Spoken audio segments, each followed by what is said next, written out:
আমি চেষ্টা করব যে এটাতে থাকা, যদি পরিবারের চাপ দেয় তো সেখানে যাব। কিন্তু আমার প্রাইমারি হচ্ছে জবটা খুব ভালো। আচ্ছা, পরিবার কেন চাপ দেবে? দেখা যাচ্ছে সেখানে তো সব জায়গায় তো অর্থনৈতিক কাঠামোটা থাকে, দেখা যাচ্ছে ভালো বেতন হলে পরিবারে হয়তো বলবে যে ভাইদেরকে বা বোনদেরকে দেখতে পারবি, সেখানে জবটা কর, এরকম একটা সাজেশন দিতে পারে। আচ্ছা, কোন ডিপার্টমেন্টের জন্য? আর কি কোন ডিপার্টমেন্ট ভালো ডিপার্টমেন্ট বলতে তুমি কোন কোন সার্ভিসের কথা বলছো? আম, দেখা যাচ্ছে পিএসসি এর বিভিন্ন জব আছে, ক্লার্কশিপের আছে, ডাব্লিউবিসিএস এর আছে, অনেক রকম জব আছে, কিন্তু সেই সব দিকে আপাতত আমি সেইভাবে পরিশ্রম করি না। শিক্ষকতার জন্য বর্তমানে খাটছি আর কি।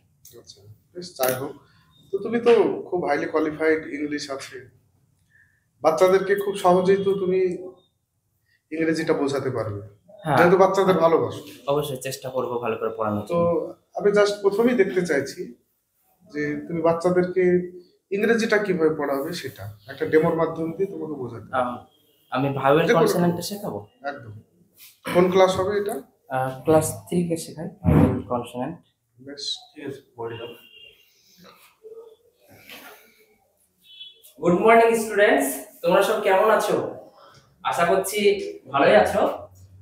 আজকে তোমাদেরকে একটা মজার জিনিস শেখাবো। আজকে তোমাদেরকে যে জিনিসটা শেখাবো তোমরা আগের দিনও সেটা শিখেছো। আহ, তো আজকে সেটা আবার পুনরায় তোমাদেরকে শেখাবো। তোমরা এদিকে নজর দিবে। আমরা জানি তোমরা খুব ভালোই পড়াশোনা করো। তো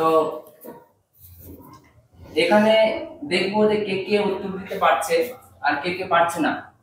তোমরা তো সবাই ভালো ভাবে এসছো, যাই হোক। দেখো এদিকে আমার দিকে খেয়াল করো এবং বোর্ডের দিকে তাকাও।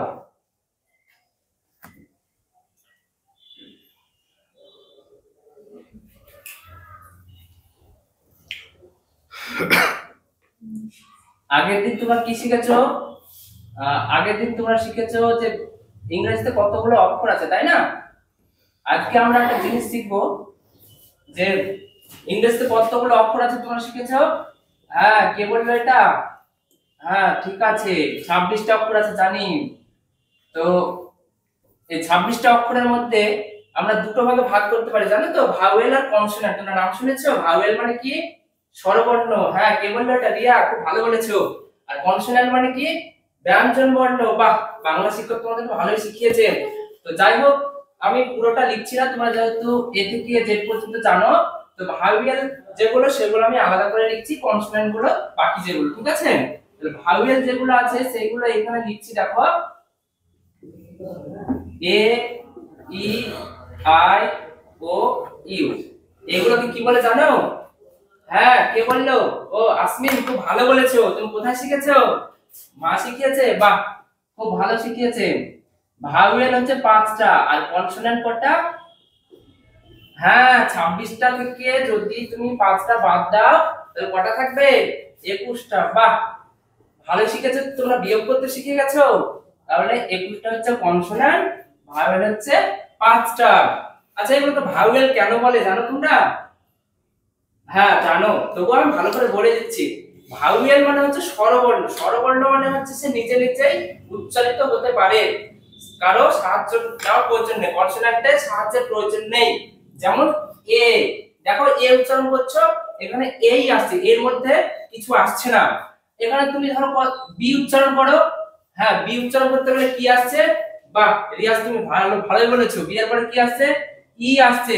তাহলে দেখো এই ভাওয়েলের একটা সাহায্য নিচ্ছে কনসোন্যান্ট, সেই কারণে ওইটাকে বলছে ব্যঞ্জন বর্ণ আর এটাকে বলছে ভাওয়েল, ঠিক আছে?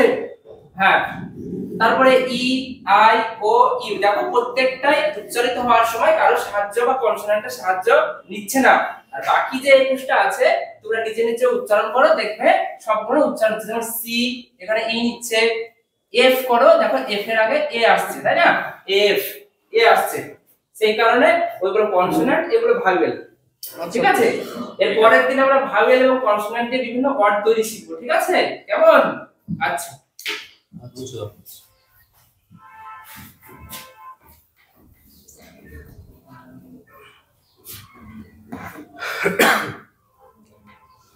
আচ্ছা, বাচ্চাদেরকে আমরা ক্লাস 3-তে তো এরা ক্লাস 3-তে ওদেরকে আমরা স্পোকেন ইংলিশ শেখানোর দরকার নেই, ইংলিশে একটু কথা বলুন, এটা ইংলিশ তো আমরা চাই। বাচ্চাদেরকে প্রথম থেকে শেখানো উচিত, যেমন বাইলিঙ্গুয়ালে শেখাতে হবে। যেমন সরাসরি ইংলিশে বললে হবে না। যেমন আমি শেখালাম ভাওয়েল মানে কি, স্বরবর্ণ, কনসোন্যান্ট মানে ব্যঞ্জন বর্ণ। এই যে আস্তে আস্তে বাংলা এবং ইংলিশের মধ্যে যে একটা সংযোগ স্থাপন হচ্ছে, এইভাবে তারা আস্তে আস্তে শিখবে।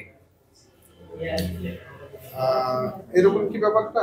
তা তুমি তো ওখান থেকে কি কি শিখলো তাহলে?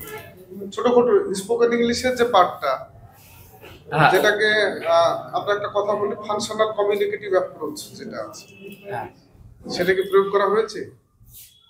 ফাংশনাল কমিউনিকেটিভ কি মানে what approach, do you mean by functional communicative approach? Functional communicative approach বলতে যোগাযোগের একটা তো আমি সঠিকভাবে এই মুহূর্তে মনে পড়ছে না আমার। তবে দ্বিতীয় ভাষা পড়ানোর পদ্ধতি কি আমাদের এখানে? বাইলিঙ্গুয়াল মেথডে পড়াতে হবে, গ্রামার ট্রান্সলেশন মেথডে পড়াতে হয়, না ডাইরেক্ট মেথড পড়াবে, কোনটা নিয়ম?